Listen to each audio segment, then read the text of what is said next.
Charlotte Motor Speedway. 7:40 in the morning. Fog still hanging on the cold asphalt. Brody Keene finishes 3 warm-up laps, pulls into pit lane, kills the engine. He sits 30 seconds before he lifts his helmet, shakes his head once, does not speak. The backup driver climbs in. Half a lap. He walks out of the car with hands shaking. Trent Vauclair shouts into the radio. The radio stays quiet. Margot Halloran turns to her lead driver.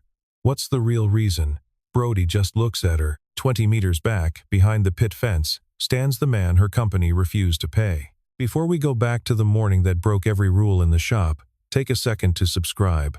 This story earns its ending, and you will not want to miss what the cameras catch when no one expects it. 30 days earlier, in a single-bay garage on the edge of Statesville, North Carolina, Sutton Wilder signed for a flatbed delivery that filled half his shop. The car was a stock frame chassis, brand new last season, totaled the week before in a sponsored test incident at Rockingham. The Halloran Motorsports paperwork said 30 days, $47,000, no extensions. The contract was signed Halloran Motorsports, Mooresville, North Carolina, and countersigned by the team principal, Margot Halloran.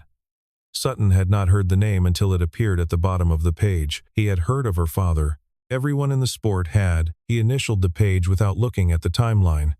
It was the biggest contract he had taken in 2 years. His son Jonah sat on the high stool by the workbench, 8 years old, sketching pistons in a notebook he kept open to the back. He had drawn cylinders since he could hold a pencil straight. Sutton checked the boy's lines without saying so, then tapped one with the eraser end. Wear pattern there. That ring's been seating uneven. Jonah erased the line and redrew it. The first week, Sutton worked the body. The second week, the drivetrain. He played the radio low, classic country, the kind Eleanor used to leave on in their old kitchen. Jonah came after school and on Saturdays. He did not ask questions Sutton would not have answered. In the third week, Sutton pulled the suspension. He laid the right side arm across the bench under the lamp and stopped moving. He knew the failure mode. He had written about it once. The microfracture pattern ran along the upper joint. Same place, same tolerance error, same vendor stamp. 7 years had passed since he had last seen it, and the vendor had not corrected the design. Sutton stood there a long time. The radio played a song Eleanor had liked. He did not turn it up. He did not turn it down. He just looked at the part. When he sat back at the bench, he opened a clean sheet of grid paper and began drawing the corrected geometry from memory. He did not call Halloran. He did not adjust the contract. The original quote covered a rebuild. What he was about to do was something else. The redesign would cost him about 60 extra hours of his own labor, plus material he would have to absorb. He would not be billing for it. Jonah looked up from his cylinder drawing. "Dad, why are you doing it different?" Sutton kept drawing. "Because the car needs to come home from every track it sees." Jonah considered that. The first one didn't. Sutton's pencil paused. Then it continued. "Some don't." Jonah went back to his drawing. By day 28, the rebuild was finished. The chassis sat under the work lamps with the new geometry. The welds dressed down so cleanly that under good light, the joints almost disappeared. Sutton ran his hand along the right arm and felt nothing he had not put there himself. Day 29, he submitted the invoice. $47,000, the figure on the contract. He noted the additional design work in a small line at the bottom, no charge for the file. 2 hours later, the reply came in from Halloran Accounting. Invoice declined per COO directive. Non-network contractor. Referred to compliance review. Sutton read the email once. He set the phone down on the bench. He looked at the car. He did not call. He had stood in front of larger walls than this one. 5 days before the test session at Charlotte, Margot Halloran sat in the corner office on the second floor of Halloran Motorsports in Mooresville. The smell of her father's old cigars still in the curtains, working through the quarterly cost review. Her eye stopped on a single line. 47,000, declined. Non-network contractor. She picked up the phone. Trent Vauclair answered on the second ring. He had been her father's chief of staff for 19 years. He explained without explaining. A Statesville mechanic, no top-tier ASE certifications, billed at team rate, declined per standard procedure. 2 approved shops were closing the rebuild as a salvage exercise. Margot said, "I'd like to see the car." She walked down to the hangar herself. The crew was rolling the chassis through the wide doors when she arrived. She circled it once, then put her hand on the hood. The weld seams along the front clip were so smooth she had to look twice. The right side arm sat a fraction differently than the factory drawing she had pulled that morning. Not different by accident.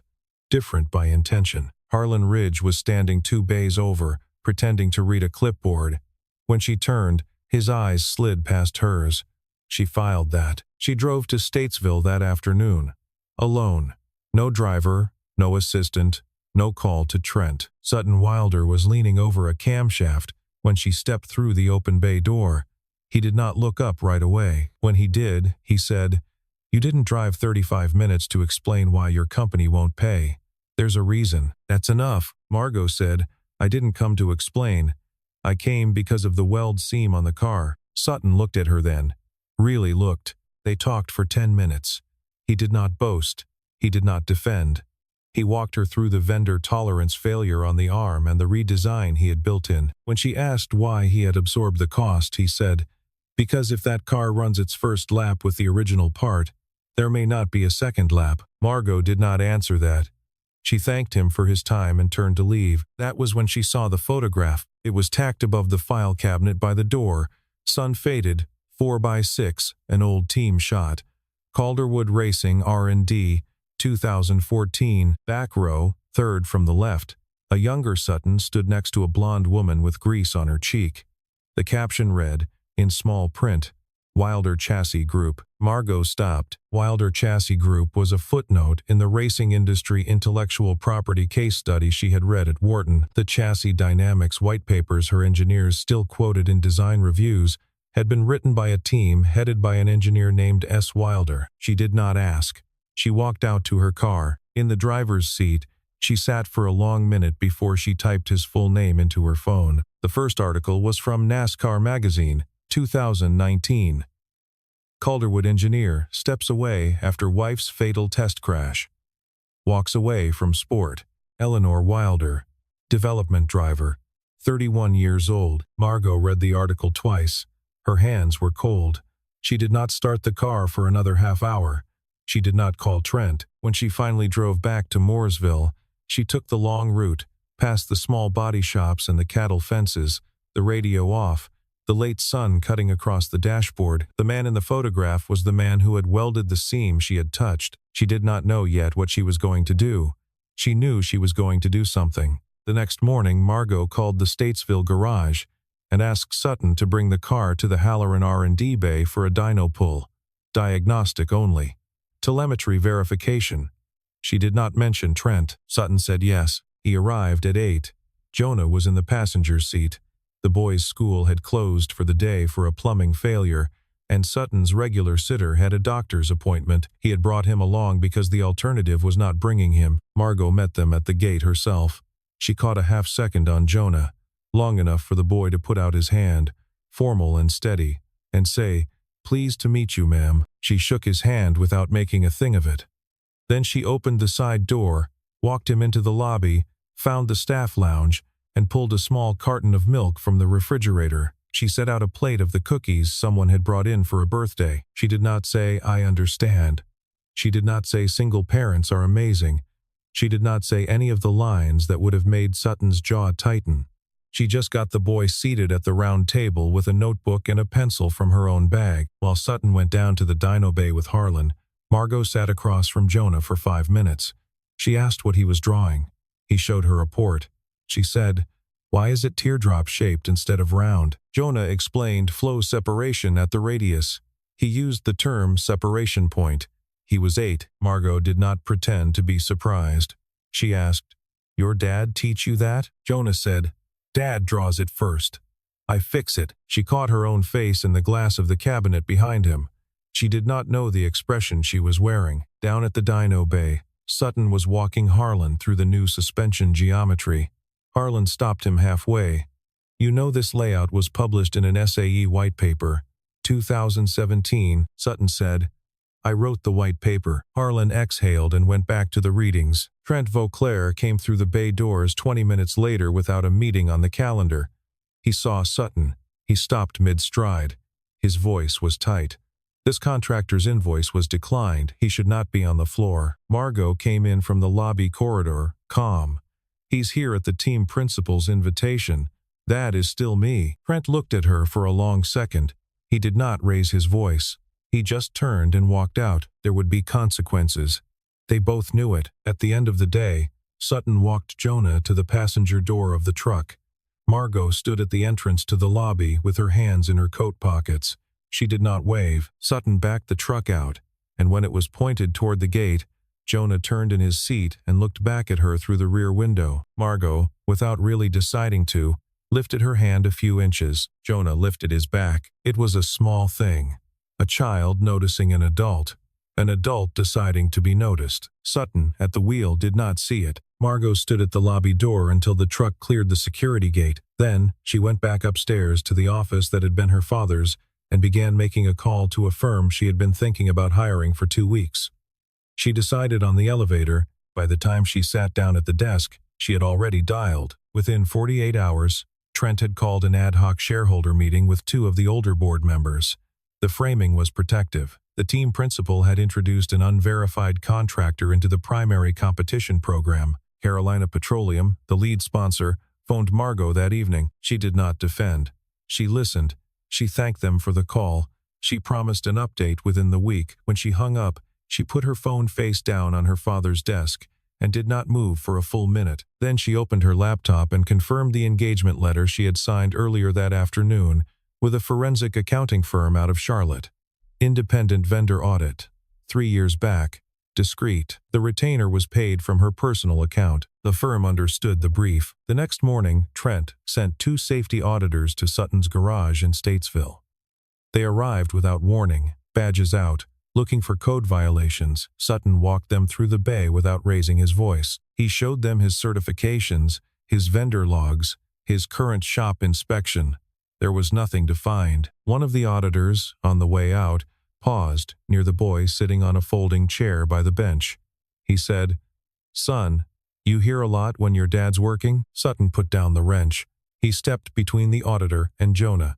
He did not raise his voice. "You can ask me. He is 8. You do not ask him." The auditor took a half step back. The posture closed the conversation. The 2 of them left. Sutton did not say anything to Jonah about it. He finished the head he was working on, washed up, and drove the boy across town to the small pizza place they liked. Over the booth, Jonah did not ask about the men.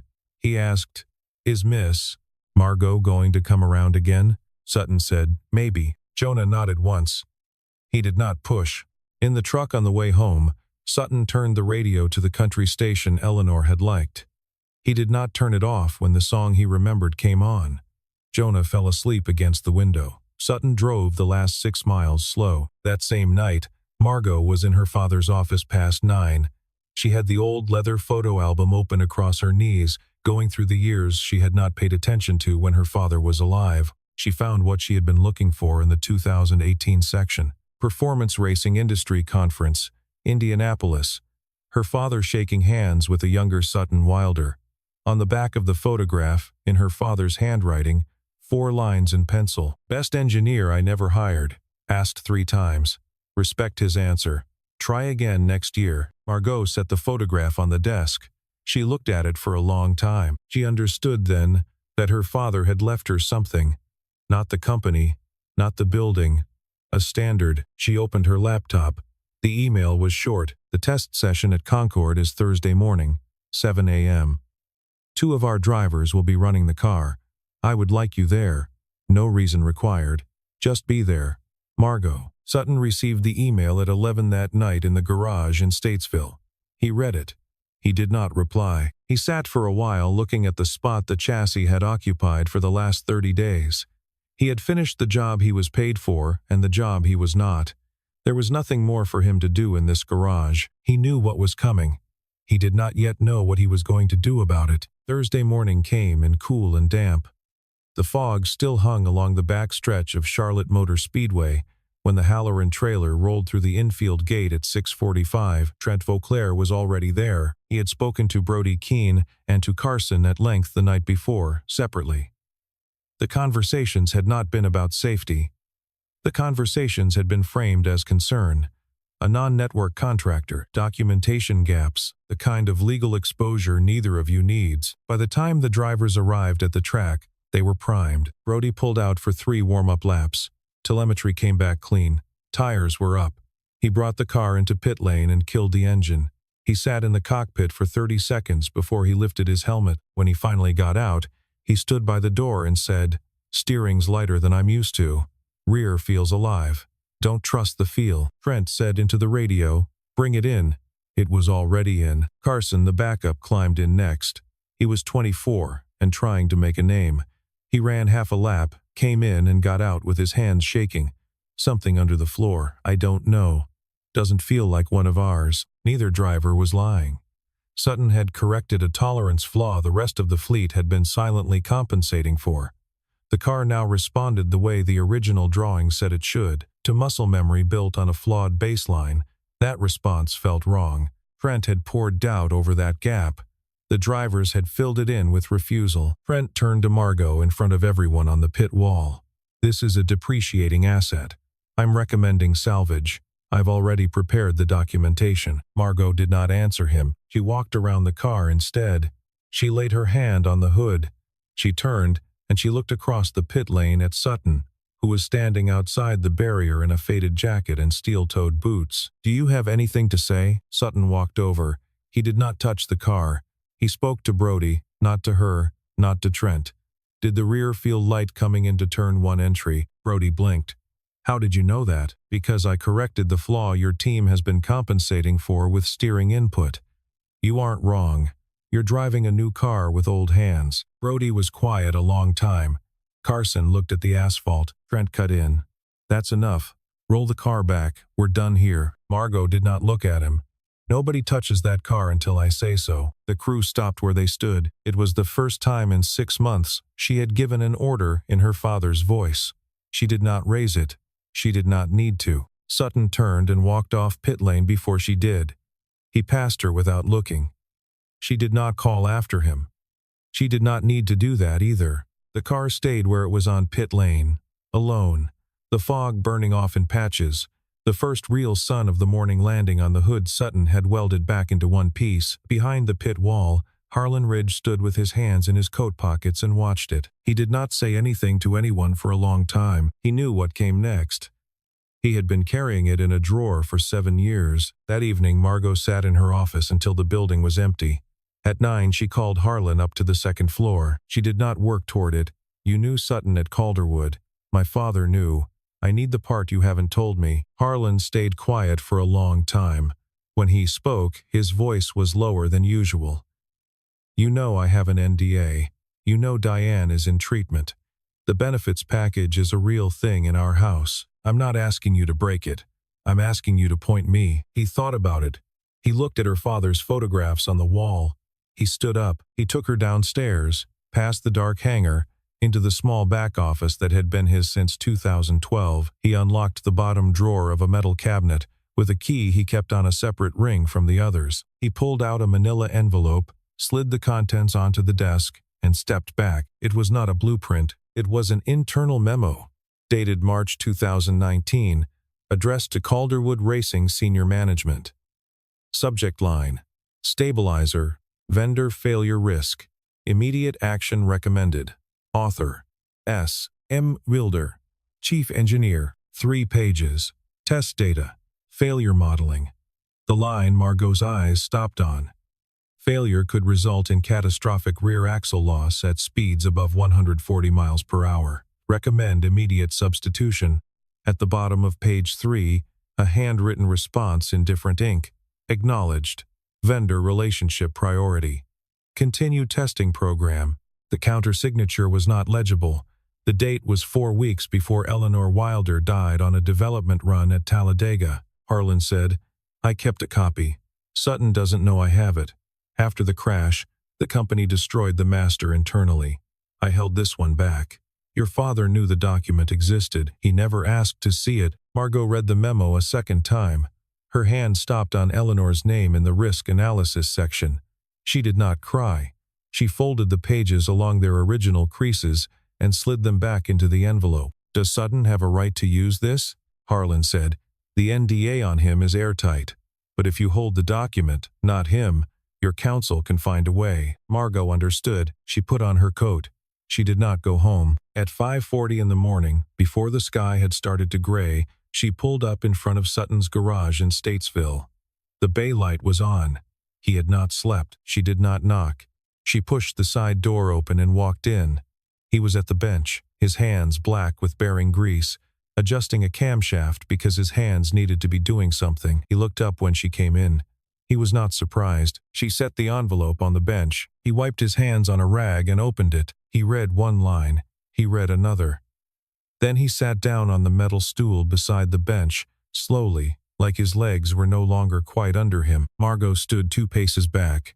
She did not speak. Through the small window above the workbench, the sky over Statesville began to lighten. Sutton was still holding the memo. He had not moved. After what felt like a long time, he said very quietly, "I forgot what my own handwriting looked like." He did not look up. She did not move closer. She waited. He talked first. He did not work up to it. He spoke the way men speak when they have rehearsed silently for years, and finally let the rehearsed sentences out. He had written the memo 4 weeks before Eleanor's run. Management had acknowledged it and continued. Eleanor had known about the memo. She had read it before he sent it. She had told him to push it. She had agreed to run the scheduled test program anyway, because the calendar would not allow her to step out without losing her seat for the season. She had trusted that he would keep pushing. He had been pushing. He had not been fast enough. He was on the pit wall the day she ran. He had seen what happened from the inside of the timing tower. He stopped there. He did not describe what he had seen. He did not need to. Margot did not say "I'm sorry." She did not speak for the dead, or for the sport, or for her father. She said, "That memo proves you were right. The sport owes you that much," Sutton said. "The sport doesn't owe me anything. Eleanor's gone. The memo doesn't fix that." "No," she said, "but it can fix the car standing in our hangar. Trent has the board meeting on the calendar for noon. He's pushing for liquidation. I need 1 lap that proves the car runs, 1 lap that the board can't argue with. You have 2 drivers. 2 drivers refused. The only person who knows how that car drives is sitting in front of me. I haven't driven in 7 years." She did not beg. She put her hand on the bench, not near his. "I'm not asking for the company. I'm asking because of that memo. If the car runs clean today, the board has to look back at why they didn't run it clean then." That's something Eleanor never got. The line landed. Sutton did not answer. She got up.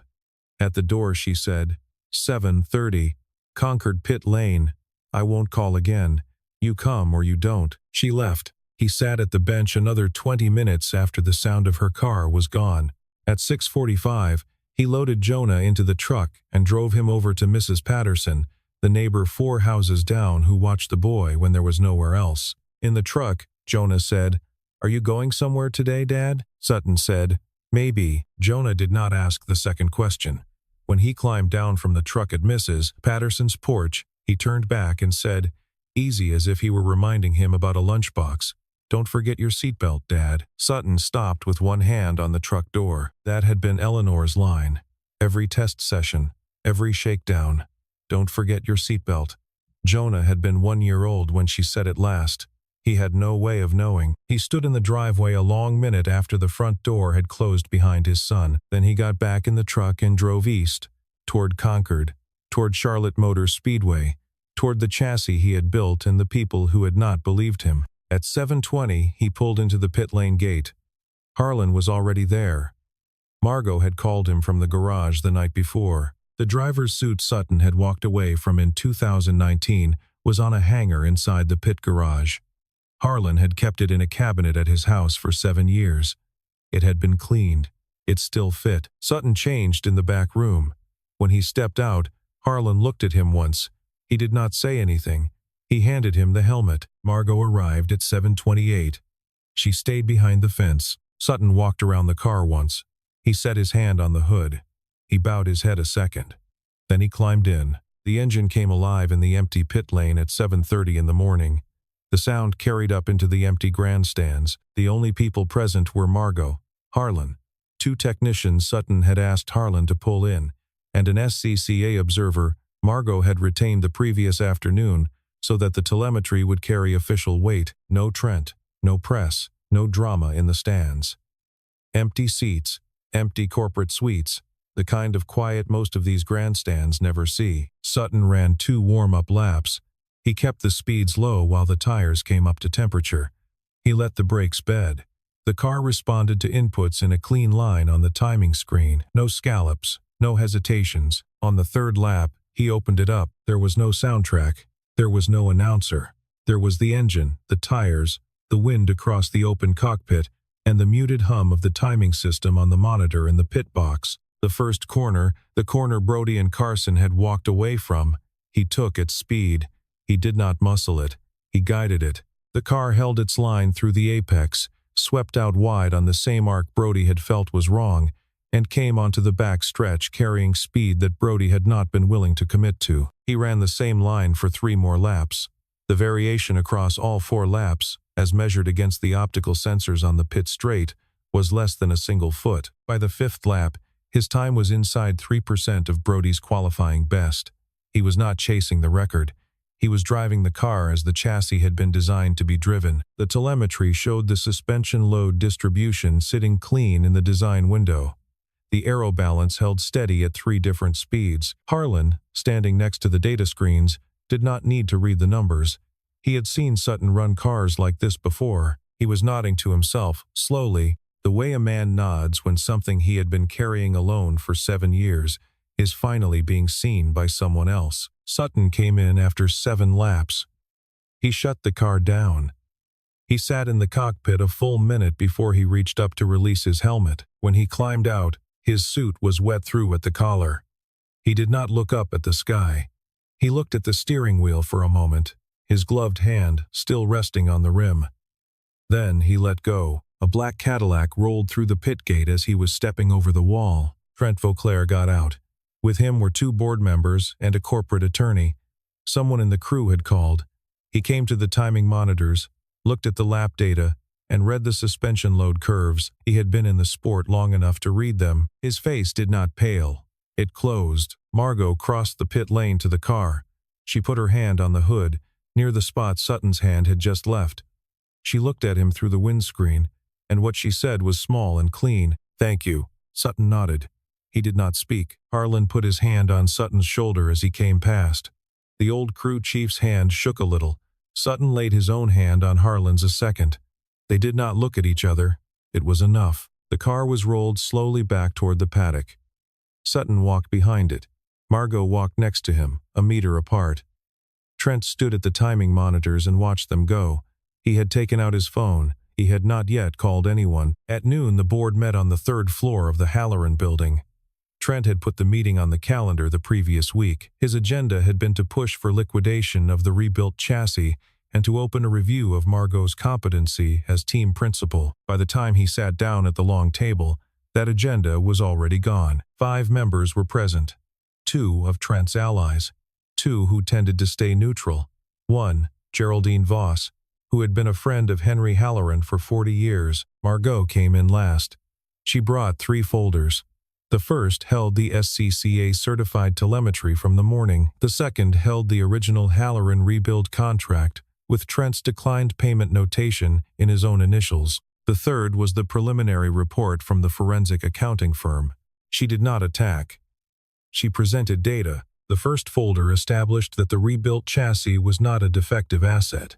Telemetry showed all systems operating inside design parameters. The second folder established that the COO had refused payment to a contractor whose work had measurably improved a team asset, citing only an internal network policy. The third folder, the audit summary, was the difficult one.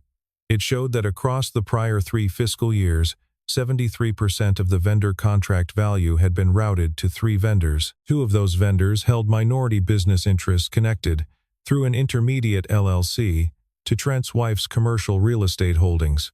The forensic firm had flagged this for further review. They had been clear that the report was preliminary and that 6 more weeks of work would be required before any conclusion could be drawn. Trent did not raise his voice. He argued procedure. He argued due process. He cited the absence of conclusive findings. His two allies supported him. Geraldine Voss spoke for the first time at the table that day. She did not address the room. She addressed Trent.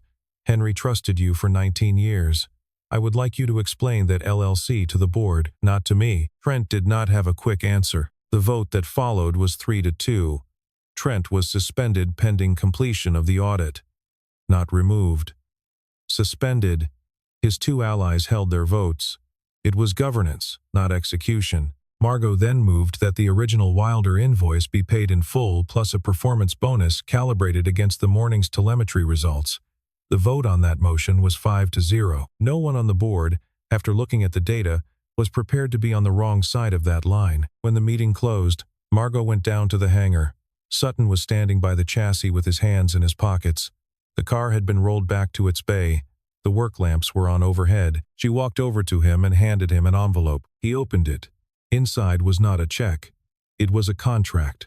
Sutton Wilder, Chief Engineer, Development Program, Halloran Motorsports. There was no driver title attached. He read it twice. "You know I'm not coming back to compete," she said. "I'm not asking. I'm asking you to build. Driving is your decision. Now and later." Sutton folded the contract and slid it into the inside pocket of his coat. He did not say yes.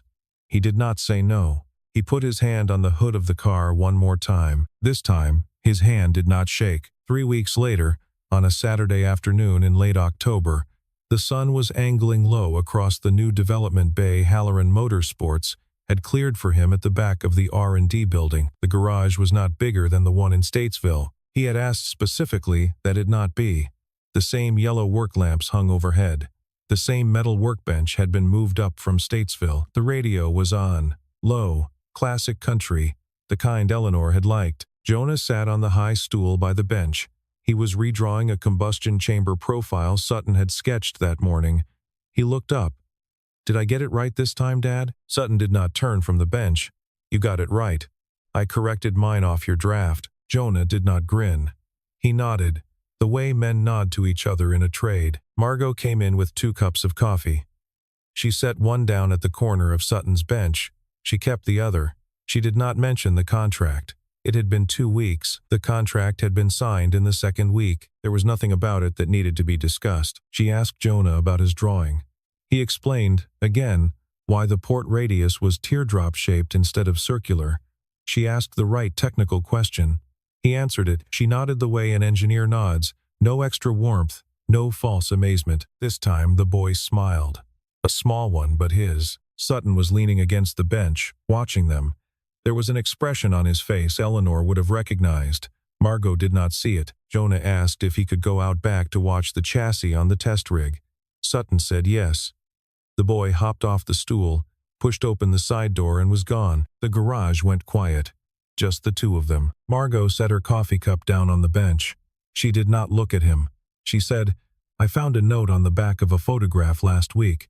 My father took it of the two of you at Pry in 2018. He wrote on it, 'Best engineer I never hired.' Asked 3 times. Respect his answer. Try again next year." Sutton was quiet. After a while he said, he asked a 4th time on the phone. 2 months before he died. I was going to say yes that time. I never got around to it. Margot turned her head. It was the first time in the conversation she had looked at him straight on. There was about a meter of bench between them. She set her hand down on the bench, near his, not touching. He did not pull his hand back. He did not move it to meet hers. A long moment. From the back door, Jonah called in, half a laugh in his voice. "Dad, the car's running clean." Sutton did not move right away. Neither did Margot. After a moment, he said low, "Want to come watch?" She nodded. They walked out the back together. He picked up Jonah and set him on his shoulders, even though the boy was getting too big for it. Margot walked next to them, not close. They stood at the edge of the test pad and watched the chassis run smooth in the long Carolina light. The car ran clean, and somewhere in that sound was the memo a man had written, the promise a wife had once kept, and a quiet that, for the first time in 7 years, did not feel like absence.